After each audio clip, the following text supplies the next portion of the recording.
Sandwich కోసం ఒక బౌల్లో 1 కప్పు ఆనియన్, 1 కప్పు టమాటా,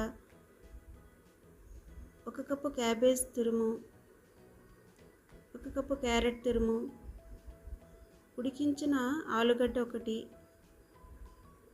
1 టీ స్పూన్ సాల్ట్,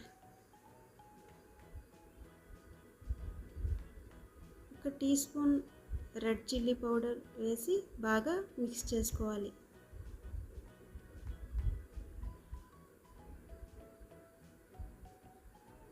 తర్వాత బ్రెడ్పై బటర్ అప్లై చేయాలి. గ్రీన్ చట్నీ కోసం 1 కప్పు కొత్తిమీర, 1 కప్పు పుదీనా, 2 గ్రీన్ చిల్లీ, 1 చిన్న అల్లం ముక్క వేసి మెత్తగా పేస్ట్ చేసి బ్రెడ్పై అప్లై చేయాలి. తర్వాత మనం ప్రిపేర్ చేసుకున్న శాండ్విచ్ మిక్చర్ని బ్రెడ్పై అప్లై చేసి, చీజ్ ఆప్షనల్, ఒక బ్రెడ్పై ఇంకో బ్రెడ్ పెట్టి ప్యాన్ వేడయ్యాక